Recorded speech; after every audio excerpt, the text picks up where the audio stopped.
te comento lo siguiente, te pregunto. La relación que hiciste histórica, en fin, sobre el reformismo socialdemócrata en Europa, muy interesante esa mirada. ¿Por qué en América Latina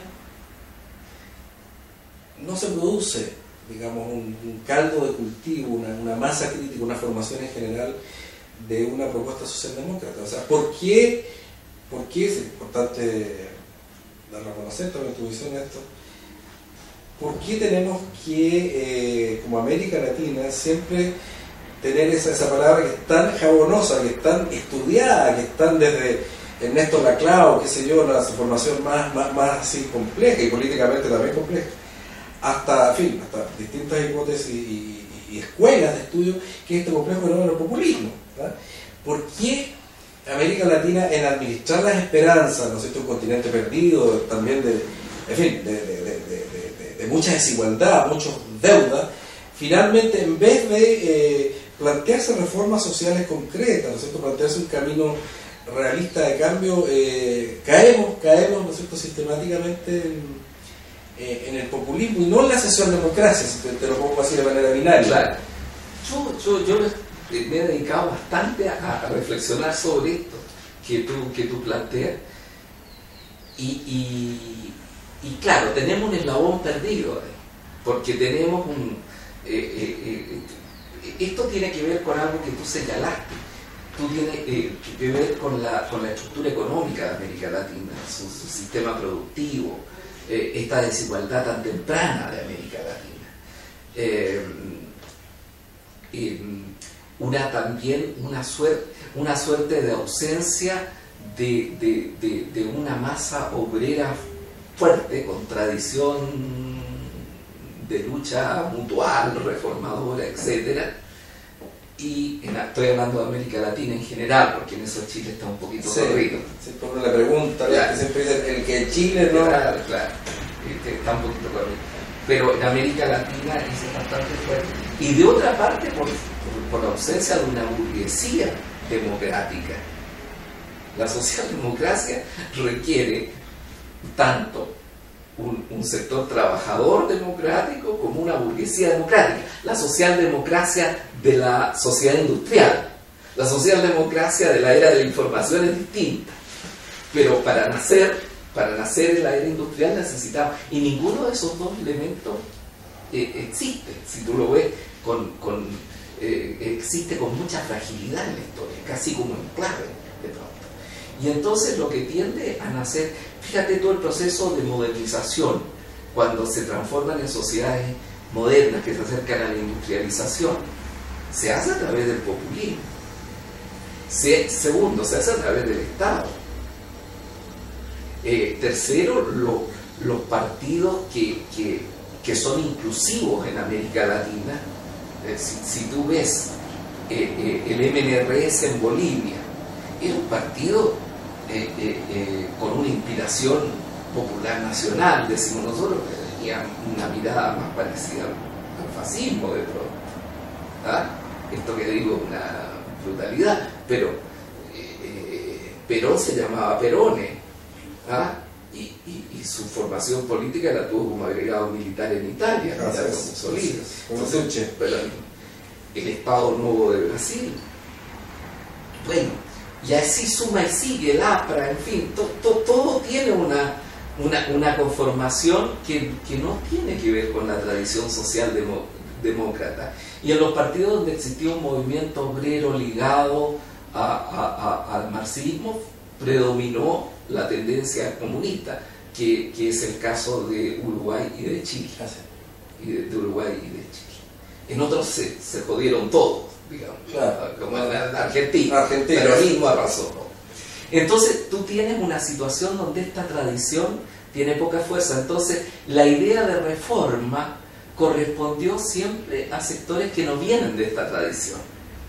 Parte a la democracia cristiana, como en el caso chileno, o al Partido Radical, cuando el Partido Radical, primero el Partido Radical y después la democracia cristiana, o a sectores que venían de este populismo, etcétera, y que adquirieron este camino y que tuvieron después, salvo casos como el Partido de Liberación Nacional de Costa Rica, o PRD y PLD en República Dominicana. Acción Democrática terminó mal, por vía de corrupción, por vía de... El PRI también, la historia de México es ajena a toda esta tradición, es una historia fuerte, propia, donde la modernización se dio a través de una guerra y posteriormente de un partido-estado. Entonces, por eso también yo creo que hay esta ausencia de socialdemocracia en América Latina. Y en este sentido yo creo que recién está surgiendo. Y si tú me apuras y me dices, ¿y quiénes están surgiendo? Yo creo que una base de eso está en Chile, en lo que se ha constituido en torno a la concertación, con todos los problemas que atraviesa, pero ahí hay. De otra parte, en Brasil existe, claro, si me escucha Fernando Enrique Cardoso, me dice, ¿cómo se te ocurre? Si escucha Lula va a decir, no tengo nada que ver. Pero al final PT y Partido Socialdemócrata Brasileño, cuando tú analizas las políticas en su conjunto, están bastante cerca. En Uruguay con el Frente Amplio, en fin, se genera un espacio de esta conjunción, pero que todavía tiene una historia aún corta en términos de historia larga, digamos. Historia larga. Sí, yo creo que interesante toda la mirada que tienes con respecto a por qué no se produce este reformismo. ¿Cuál es finalmente, con el tiempo que nos has entregado, cuál es tu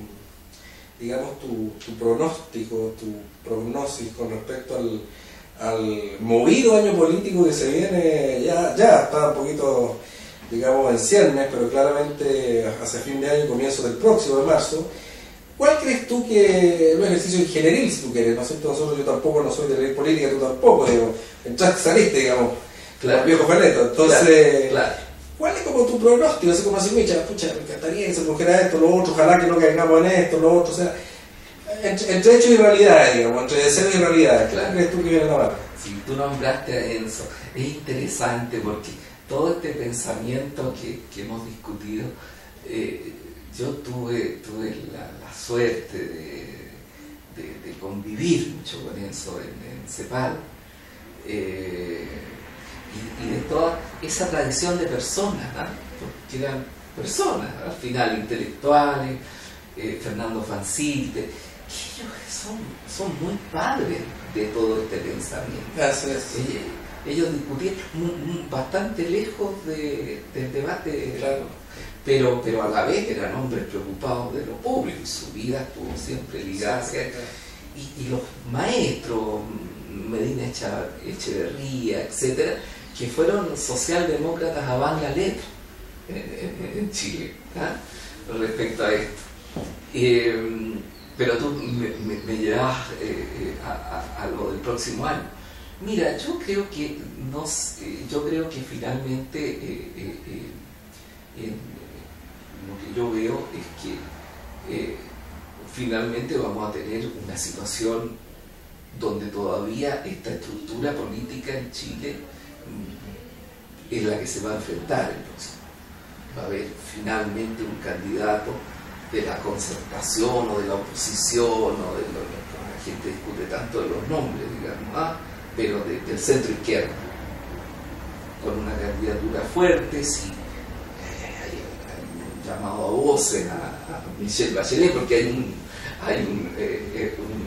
un liderazgo muy constituido, muy injusto y muy torpe cuando se habla de popularidad y no de liderazgo, porque debe haber mucho también de machismo. Sí, también. Porque es la idea como que Michelle Bachelet no está pensando a Chile.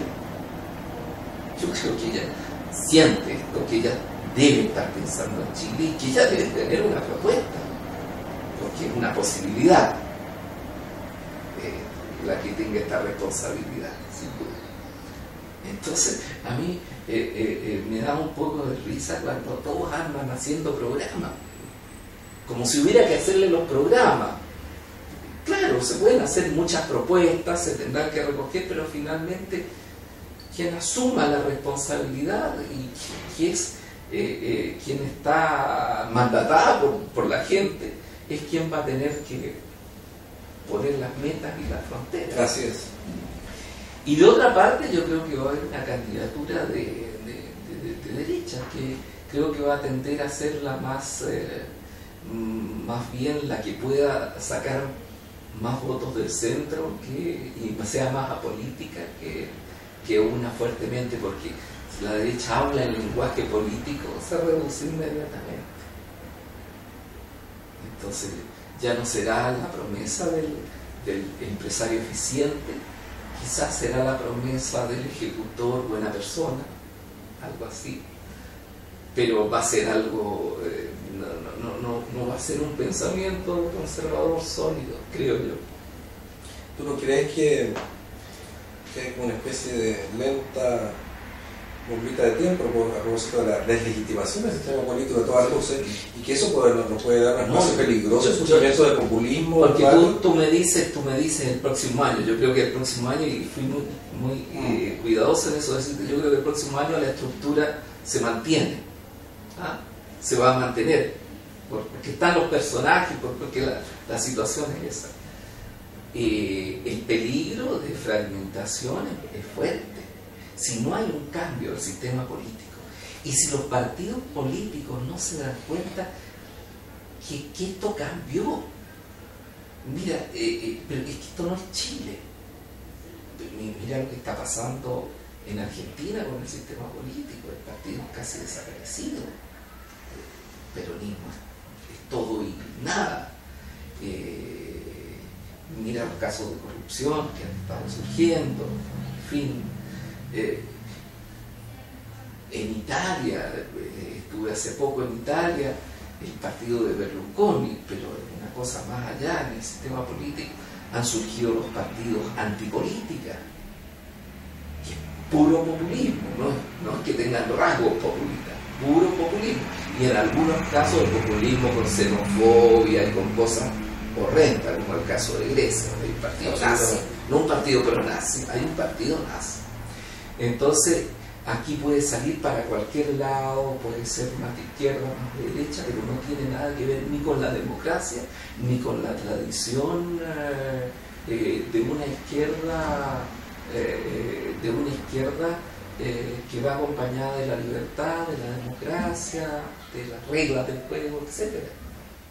Entonces, sí, el peligro existe. Si no hay un cambio fuerte del sistema electoral y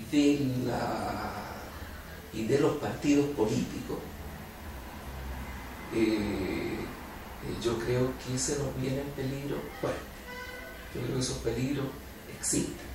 Nunca en la historia está clavada el ancla de la fortuna, digamos, que ya de esta etapa nunca vamos a retroceder. La historia nos enseña que se puede retroceder y retroceder en serio. Entonces yo creo que es un momento en que la miopía, la ceguera frente a esto, a la necesidad de cambiar. Y te voy a decir una cosa más, Pablo. Este es un tema, no es ingeniería, es un tema de sistema, es un tema de cultura política y es un tema de ética. Porque de ética política. Fíjate que hay una exigencia para quienes llevan un mensaje de centro-izquierda. Hay una exigencia también de la gente mayor que para la derecha en hacer política. Y yo creo que ese es un tema de discusión en la socialdemocracia en Chile y en el mundo. No estoy hablando de la ética revolucionaria del monasterio o del revolucionario profesional. No estoy hablando de eso, pero estoy hablando que las personas que encarnan la voluntad de un cambio progresista hay determinadas fronteras en cuanto a su vida, a las cosas que hacen y las cosas que no hacen. Y eso es algo que para mí es muy importante y es muy fuerte. La gente mira eso que hay por Michelle Bachelet. Hay también una forma de ser, un espíritu republicano. Son varios elementos que componen eso, que es un poco intangible, pero que la gente se da cuenta perfectamente de lo que es. Muchas gracias, Néstor. Muchas gracias a ti. Gracias por ser una muy buena